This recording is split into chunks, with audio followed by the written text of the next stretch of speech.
আল্লাহ বলছেন টেনশন করো না, কষ্ট পেও না, তোমার রব তোমাকে ছেড়ে দেননি। ওয়ালা সাউফা ইউতিকা রাব্বুকা ফাতারদা, তোমার রব তোমাকে শীঘ্রই দান করবেন আর তুমি সন্তুষ্ট হয়ে যাবে।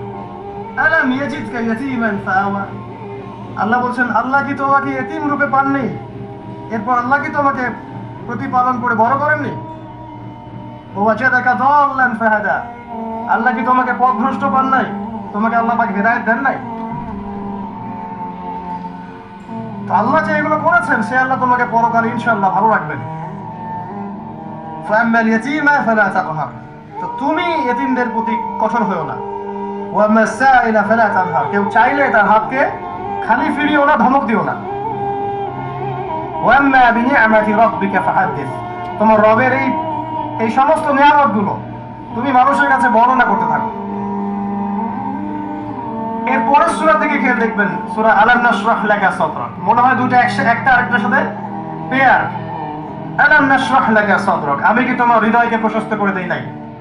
ওয়াদা'না আনকা ওয়িজরাক, তোমার বোঝাগুলো হালকা করিনি? কাকে বলছেন এগুলো আল্লাহ পাক? রাসূলুল্লাহ সাল্লাল্লাহু আলাইহি ওয়াসাল্লাম। যে মানুষটা জান্নাতে যাবে নিশ্চিত, এবং যিনি জান্নাতের দরজা না খুললে জান্নাতের দরজা কারো জন্য খোলা হবে না।